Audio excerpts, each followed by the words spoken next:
kataong bahay, itong hawak ko ngayon ay sariling harvest mula sa nursery dito sa Cavinti, Laguna. Ito yung sinasabi namin sa inyo kanina na organic farming. So, lahat ng hawak ko na ito ay organic. At today nga ay makakasama natin si Mami Dory. Tuturuan niya tayo kung paano ang magtanim gamit ang organic na pataba.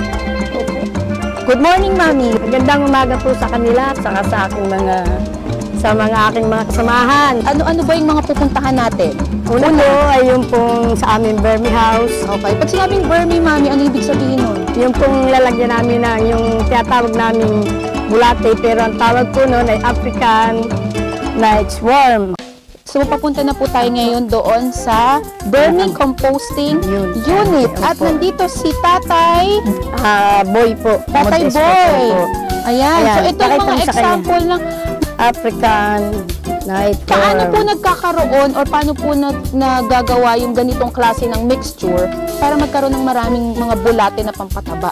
Kami po yung bago mag-harvest po nito, bago mag-kuhan, iipo po kami ng mga pakain. Ito yung kanilang feeds or pakain. Ano pong mga herbs? Herbs po ba to mga halaman?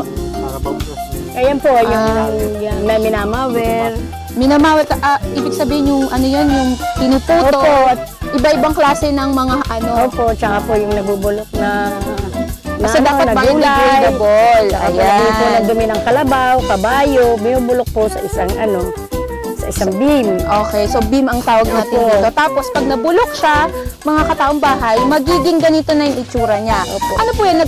Nagke-create na sila ng automatic ng bulate o nilalagyan ng mga itlog? Hindi. Kusa siyang nagkakaroon ng bulate.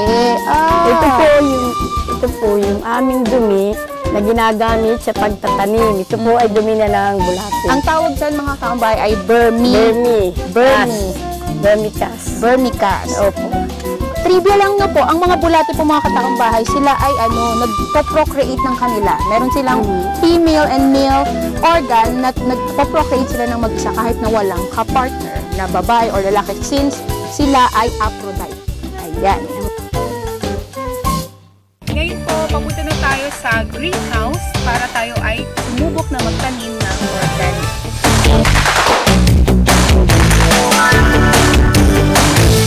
Ayan. Ito po, anong tawag dito, Mami? Ito yung mga... Ito po yung aming lagayan ng na pag nagpupunla.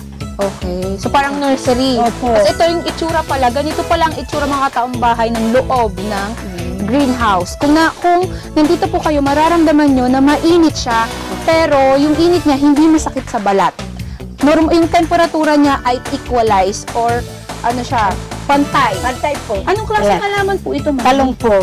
Talong. Ngayon nga ako nakakita ng itsura ng... Ang cute, oh! Tingnan niyo po, ang liit na papaya. Ito po, okra. Ito naman daw, okra.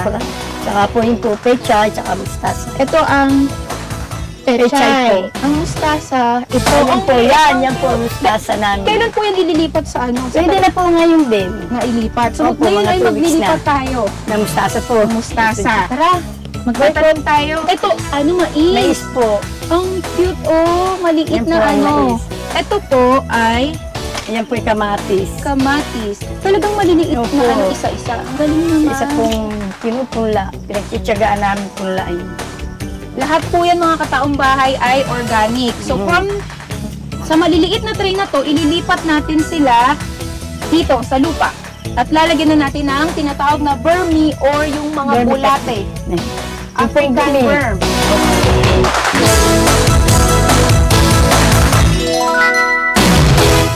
Mami, anong lupa yung ginagamit nyo? Napansin ko medyo mapula yung lupa na ginagamit nyo. Opo, kasi dito po sa amin, talagang ang lupa ay clay na tinatawag. Kaya nagiging ganyan na nagiging black. Saka lalagay po namin ng Burmese. Kaya nag-absorb na po yung ataba na nilalagay namin. Alam niyo po kung gaano kataas yung pH or acidity ng lupa? Maasim po. Opo. Kaya kailangan po. Nung pong una-una, naglalagay pa kami ng apog. Apog? Opo, kasi para po maalis yung asim. Acid nung hindi pa po kami kasi di ba nakakadagdag din sa acidity, Mami, ng lupa ang yung inorganic na pataba? Opo. Ayan, simulan na natin paano po ba Ito po yung galing na namin doon sa aming berme. Ito po yung hinarvest na Okay. doon. So lalagyan Lalagyan po namin ganyan sa mga butas. Try nga po ito, mami. Ito po.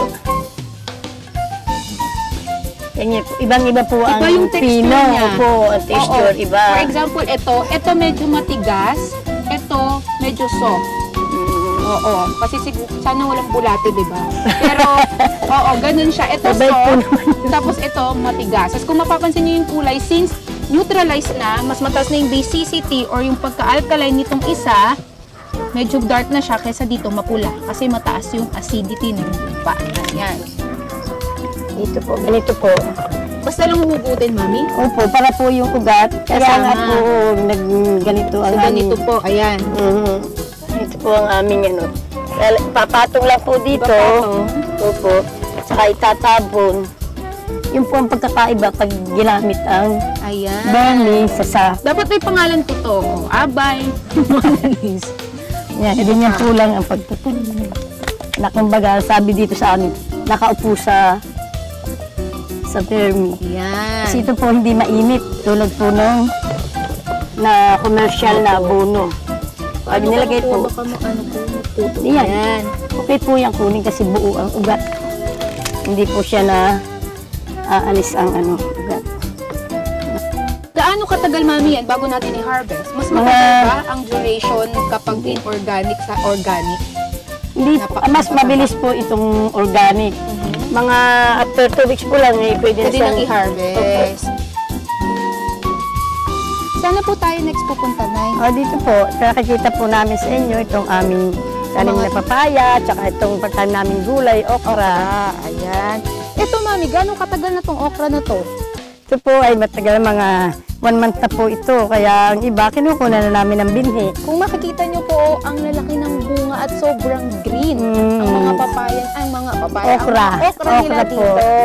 Ayan, tapos meron din kayo dito, maming papaya. Opo, yan po yung red lady papaya. Red lady na papaya. Ano Opo. to, mami? Red lady nga po, yan po ang nyo na variety niya. Inaantay nyo na Aping mahinog. Mahinog bago Opo. tanggalin or i-harvest. I-harvest po pag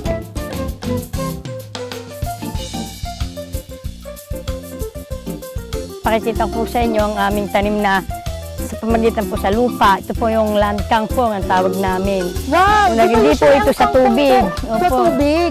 Na ngayon, so ito ay kumbaga, sa lupa. bagong ano din ito sa pagtatanim Bagong technology. Opo, sa kangkong. Oo. Na ito po, matataba. Yan po sa pamagitan din ng organic. Kung makikita niyo mga kataong bahay, yan ay pure na lupa ang pinagtataniman Opo. ng kangkong. Di ba usually ang alam natin ang kangkong ay sa tubig, lumalaki. Opo. Pero ito sa lupa at ang gamit ay ang burmi or yung mga African worm na ginagawa nila nanay doon sa burmi unit na pinanggalingan natin kanina. Ayan.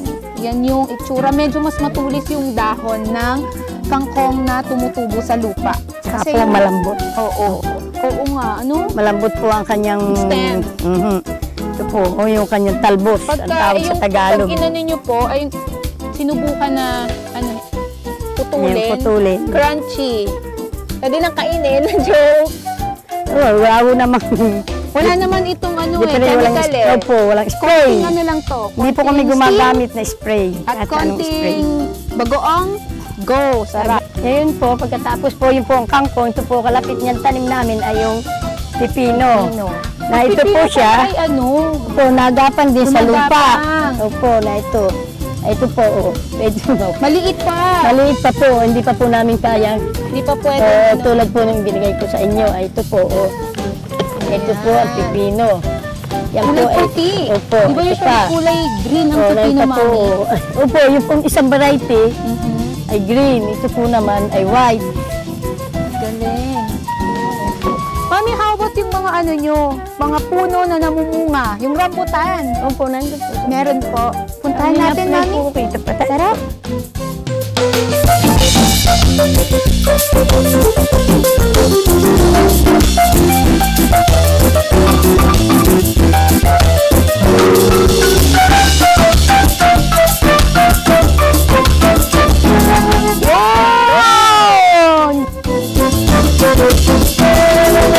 Ayan, at ng rambutan. Organic po ito.